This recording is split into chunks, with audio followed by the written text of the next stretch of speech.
computer. Right. So, hi Ethan. Lovely Hi. to see you.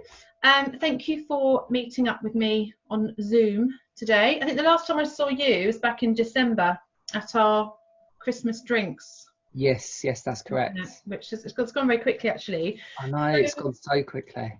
I know. I was saying the other day, actually, if someone had said to me at the beginning of the year, you're going to spend the bulk of your year in lockdown, I would have thought, oh my God, it's going to go so slowly. But actually, it's the opposite. It's just flying. I know, I felt the same way. I've definitely felt the same way. So we were just saying, actually, before we started recording, one of the things that I've loved most about being in lockdown is how it's changed the way that I've been working, and it's changed what I've been doing. And one of the things that I've been doing is recording like these chats that I've been having with people who are either autistic or mums of children who are autistic. And then you reached out to me, was it last week, week before? Can't remember. I think it was about a week ago, yeah. Yeah, and told me about this a fantastic idea that you've had, which we're going to talk about today. And I was like, oh, let's do a Zoom together, Ethan. Let's stick it on Facebook. So first of all, it'd be quite interesting for people to know how we met. So I think it must have been about 4 years ago. Yeah. When your foster dad, lovely Peter Witt, asked me to speak at the charity that him and Alison, his wife, used to be trustees for, which was HELP in Sutton. I did a few talks for them, and I met you at one of them.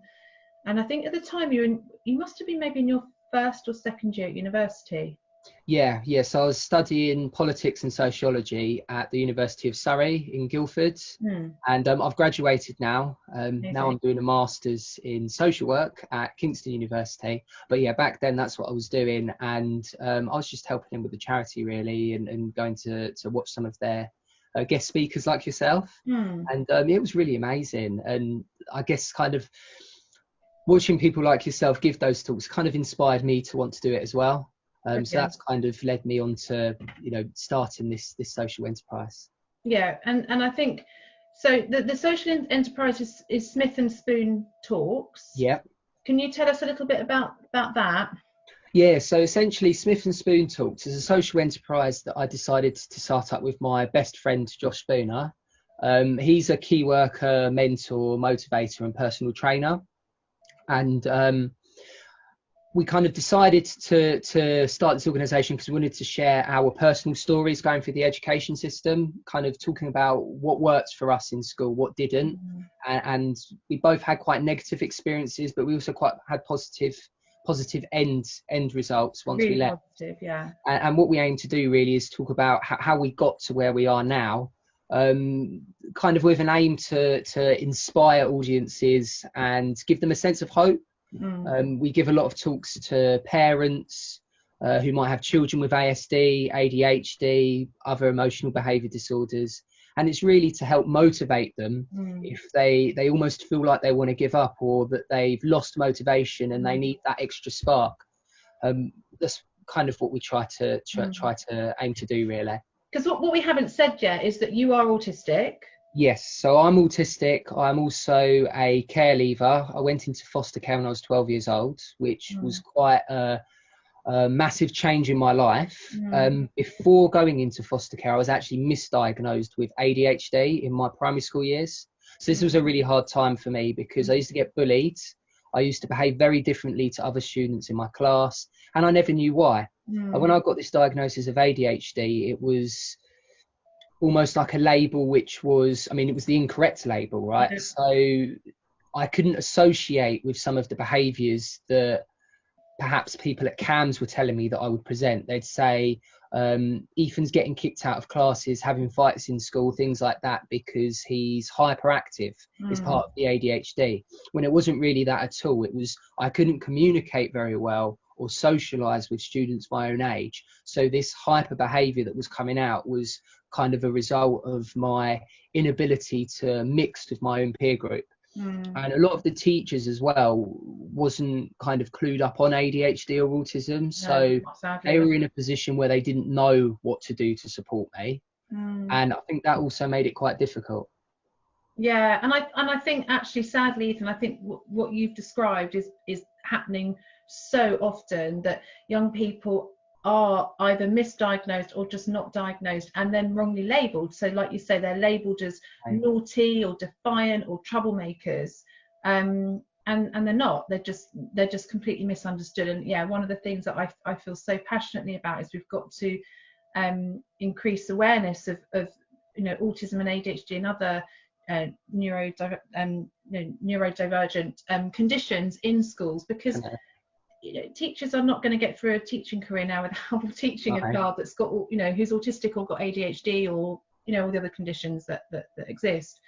And I just wanted to say as well, so obviously we kind of connected at the help meetings, and I think 4 years ago we had a chat and sort of about, you'd be a fantastic person to come and do some mentoring work with me. So you do work as a mentor for Kite, and you also sit on fostering panels.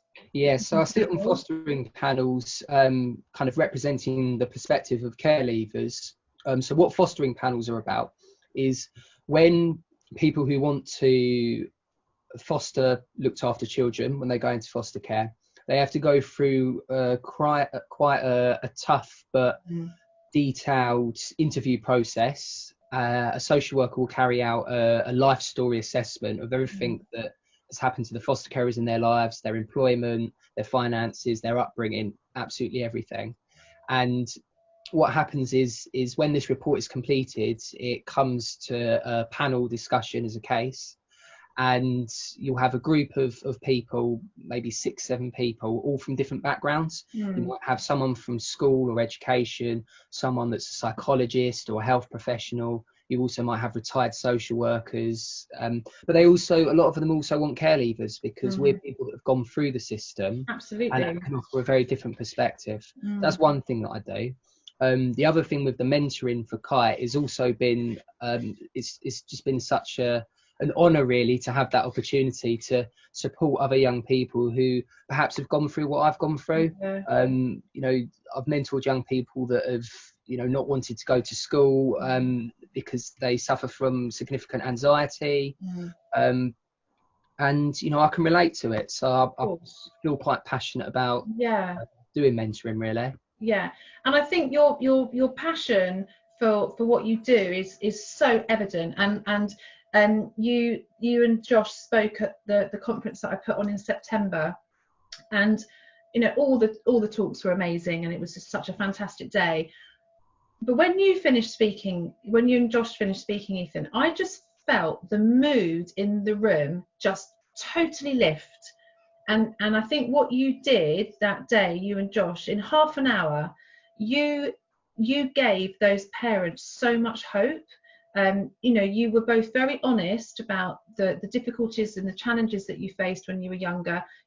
Josh was, again, very honest about his behaviour when he was younger, which was probably labelled as challenging and aggression. And he spoke about quite horrifyingly why he was behaving that way, and the complete lack of support he was getting. But then, the fact that you stood up and you're doing your masters and you're working with myself, and you're sitting on fostering panels, and Josh is doing incredible work as a mentor and a personal trainer. You gave a lot of parents who I think were in quite a difficult place on the journey a huge lift. And I just sort of, after you finished, I was just like, oh my God, that was amazing. It was just amazing. But you didn't say the bit that I liked the most until you were asking a question. And someone said, how did you two meet? It's golden, and I think you've got to include this in your talk. You can't wait for people to ask you this question. So can you tell me how you and Josh met, please? Because it's So we had a group of friends, and my current who was my current girlfriend at the time, and it was a group of her friends actually, and we was at a house party. And one of the things that I sort of did back then was I would get very nervous going to parties and social events. So I used to compensate for this quite wrongly with probably drinking a little bit more than I should have been. And Josh was there as well, and I had no idea who he was at the time. And Yeah, I got a bit drunk and went up to the bathroom, and as I came out of the bathroom to come back downstairs, I must have kind of fell down the stairs after drinking too much, and there was Josh at the bottom of the stairs, and he's a muscly lad. He's quite a big chap, isn't he? He's quite a big chap, yeah. So he goes to the gym. He's a bit like Arnold Schwarzenegger, and he's you know, just a big lad. So he catches me as I fall down the stairs. I'm sort of a bit groggy. I sort of wake up, sort of, oh, what's going on? What's going on? I'm all over the place. And as he sort of picks me up, I'm still sort of near the bottom of the stairs, but not quite the whole way down. As he picks me up, he's quite tall. He's about 6 foot. I headbutt the ceiling, he knocks me out, and then it all goes from there, really. And then what happened the following day, so the following day, once we'd all recovered from our hangovers, we all met up as a group again. Josh was there, I was there. We were sitting in the back of one of our friends' cars, and he's sitting next to me. He's like, "You're right, mate."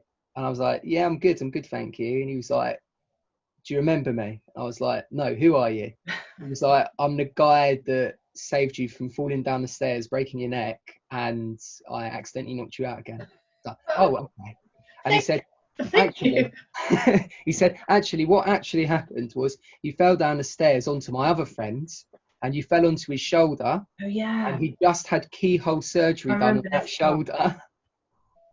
And it was just a hilarious event, really. And you just couldn't make it up. No, you couldn't. But that's how we met. That's how we met. And he got talking to me, and I got talking to him, and we both seemed to have this same goal of wanting to. Josh is a care leaver as well, isn't he? No, he's not a care leaver. Oh, okay. But he had quite a lot of issues at home with his mum, and without going into too much detail, he ended up moving out and living with his grandparents. That's right, yeah. And ever since, he's sort of wanted to help young people who are, you know, at risk of exclusion from school. They might be living in semi-independent living, but at risk of self-harming or getting into, you know, involved in crime, that sort of thing. And I guess really he looked at me and sort of saw some. I don't know what he saw in me really at the time, but there must have been something. And then me and him got together a few times, met up as mates, started going to the gym together. And going to the gym is a really good activity for a young person who perhaps need to develop self-discipline and routine. And that's what we started doing together. And it helps build confidence, self-esteem, that sort of thing. Yeah. And we sort of decided together that we wanted to share our experiences with other people. And how could we go about doing this? So that's kind of how we started Smith and Spoon Talks. We did a business pitch at Surrey University. They were offering a grant to business startups. And strictly speaking, it was only available to students that were doing business studies. And I said, well, I'm not doing business, I'm doing politics. But, you know, can I sort of put my name forward for this pitch anyway? And they said, well, we don't normally do it, but, you know, we'll let you do it because we haven't got loads of people applying this year. So we applied for it, and we got the full amount. We got the full grant. Brilliant. And then we put it towards starting up our business, and it's been amazing. It's been really successful. We've done talks for the National Autistic Society, a few schools in the local area, Laura's past organisation, and it's been amazing. We've loved every moment of it. And it's just like giving back something, you know. Yeah, and again, I think that really comes across in your talk that you're both so passionate about what you do, and you did it in such a lovely way as well. You know, you both have had a difficult time, but you don't kind of, you know, you talk about that because it's incredibly relevant, but you don't dwell on it. And I think, as I say, you're both doing so well now, and you both have this passion for sort of giving back and helping other young people that are have been in a similar situation to the one that you were both in. So, you know, take my hat off to you both. So you're probably a bit like me, that you always seem to be thinking of the next thing that you can do, and you've had a new idea of what you want to do. So can you tell us a little bit about that, please? Yeah, so this new idea we've come up with. So during the lockdown and the COVID pandemic, you know, been sort of twiddling my thumbs kind of thing, thinking what to do next. And just want to do something amazing to create change. And obviously talks of large conferences and talks have been cancelled, so we can't carry on doing that at the moment.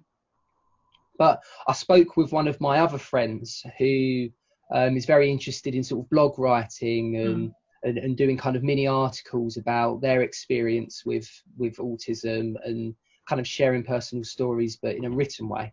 And this kind of inspired me to think, well, on my website, we've got the potential to have useful links for people to come and look at as a toolkit or look at resources.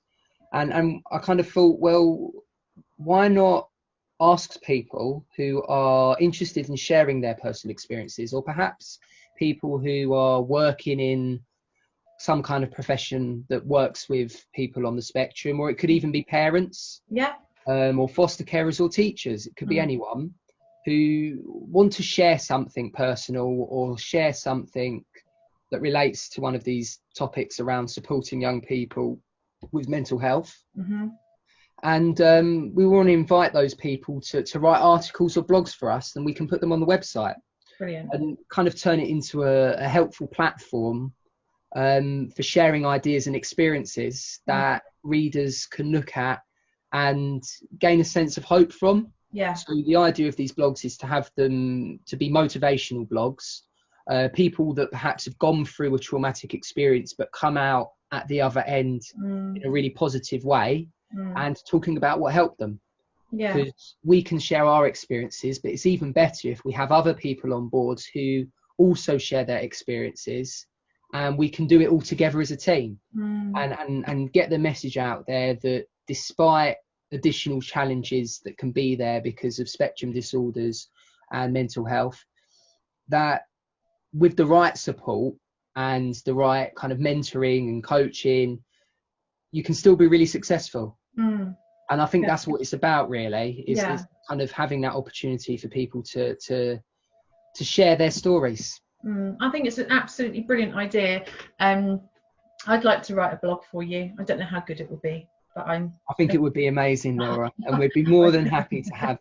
I will. I've always got little blogs in my mind, and I have actually got a blog space on one of my websites. I think I've written about 3 blogs in about 5 years, so I will definitely write you a blog. Ethan, how can people contact you to either talk to you about your talks, or how can they contact you to contribute to the blogs? So on our website, which is smithandspoontalks.co.uk, you'll find a link on there that says blogs coming soon. And there's a little bit of information about why we're doing it and what the motivation is behind it. And then there's a little form there that people can fill out to kind of register an interest. And then that will send an email to us. We'll ask you for your email, kind of what topic you want to write about, what your profession is or background, whether you're a parent or a young person or whatever. And essentially just fill that form out, and then we get back in touch with you and say, okay, so let's have an article from you. And then what we'd do is we'd let you send us a draft via email. Our email is smithandspoontalks@gmail.com. I'll put this on the link, Ethan, when we... that would be really helpful. Thank you. And what we ask is for you to send us a draft piece, and then we'll read it, give you some feedback, ask you if you're happy with it. As long as you're happy with it, then we'll go ahead and put it on the website. Fantastic. And you can also attach photos or additional website links to this. And just use it as an opportunity to share your own personal stories, really. And then we kind of help promote that. Brilliant. I have to say, I do think obviously lockdown's been really difficult, and it's awful, what some people are going through. But I do also think there's a lot of really positive stuff that is coming out of this as well. And I think, there's stuff that I'm doing online that I know I wouldn't have done if it hadn't been for lockdown. And this is a brilliant idea, and maybe you would have had this idea anyway, but maybe it's been in lockdown that's made you have this. It sort of made it happen quicker, maybe. So it's fantastic. And I just think, I don't think particularly parents of children with autism, and also young people who are autistic themselves, I don't think they can read enough positive stuff. No. And you always see things like in the media, for example, in news about this whole negative perception of mental health. And yeah, in my opinion, mental health isn't negative. Mental health issues are negative. yes, But they don't have to be mental health issues. They're mm, only issues if people aren't given the right support yeah, and aren't assisted to achieve. I know that's sort of easy to just say that, but in reality, it really is like that if you get the right support. And I think that's what the goal of society needs to be, really. People need to just take a step forward and help others. yeah, totally, Really important. totally And that's the only agree. way to do it. And, you know, sharing personal experiences and talking to one another and communicating is, in my view, the best way to do this. I agree, and I also think the more we talk about things like mental health, the less stigmatized it becomes as well. And the more open we are about, like you say, mental health is not an issue. It's when we don't get the help from mental health, that's when it becomes an issue. And I think you're right. We've just got to sort of be talking about these things so much more openly, and then people hopefully will be able to access more support. So Ethan, thank you. It's always lovely to chat to you. Thank you so much. And obviously, just going on the Facebook page, all the links will go underneath. And I hope you get lots of interest. And you know, I'm more than happy to share anything that that goes out through the page. Stick it on my page as well. So the more people that read this stuff, the better. So I'm going to stop.